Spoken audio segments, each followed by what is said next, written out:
বরাবরের মতো আক্রমণাত্মক সাংসদ বিপ্লব কুমার দেব এবার পলিট ব্যুরো সদস্য জিতেন্দ্র চৌধুরীর বিরুদ্ধে বিষোদগার।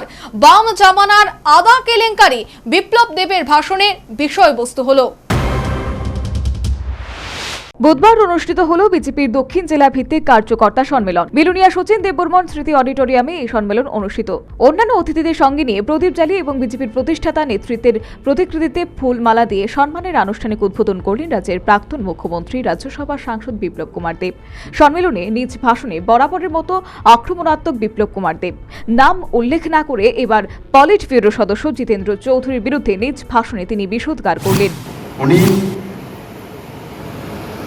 যে বিপ্লবকে পার্টি তো ছেড়ে দিয়েছে, আমরা ছাড়তাম না, ইনকোয়ারি করব, বিচার করব। আমার কত বড় বিচার করি না, বিপ্লব দেবের বিচার করব, তাই নেই?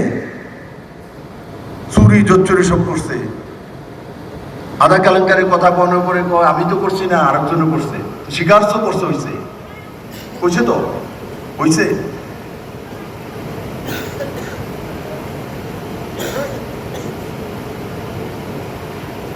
আমার বিচার করবো উনি?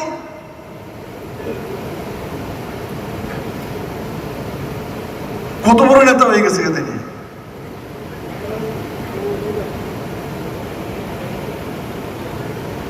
উত্তর দক্ষিণ ঠিকভাবে চেনে না ত্রিপুরা রাজ্যের।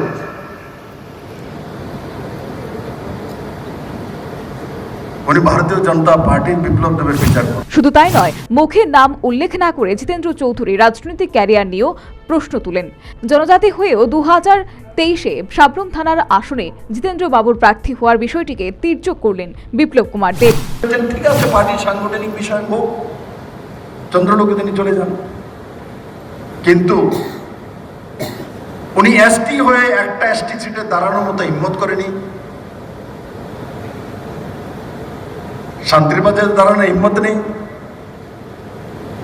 জুলাই বাড়িতে দাঁড়ানোর হিম্মত নেই, মনুতে দাঁড়ানোর হিম্মত নেই, গিয়ে non ST reserve seat general সিটে সাবরুমে দাঁড়িয়েছে।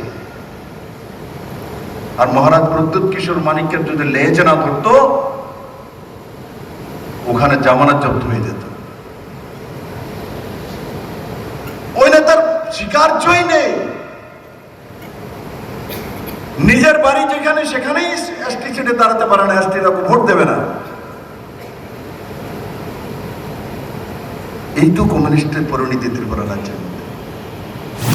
আক্ষরিক অর্থে এই সম্মেলনে নিজ ভাষণে আগাগোড়া সিপিএম, কংগ্রেস এবং বিশেষ করে বিরোধী দলনেতা তথা সিপিএম এর রাজ্য সম্পাদক ও পলিট ব্যুরো সদস্য জিতেন্দ্র চৌধুরীর উপর সওয়ার ছিলেন সাংসদ বিপ্লব কুমার দেব। এদিনের এই কার্যকর্তা সম্মেলনে সাংসদ বিপ্লব কুমার দেব সহ বিজেপির দক্ষিণ জেলা সভাপতি দীপায়ন চৌধুরী এবং বিভিন্ন মণ্ডলের সভাপতি ও অন্যান্য নেতৃত্বের পাশাপাশি ব্যাপক সংখ্যক কর্মী সমর্থক উপস্থিত ছিলেন। এই কার্যকর্তা সম্মেলনকে ঘিরে গোটা জেলার বিজেপি নেতাকর্মী সমর্থকদের মধ্যে ব্যাপক উৎসাহ ও উদ্দীপনা পরিলক্ষিত। Bureau report, news vanguard.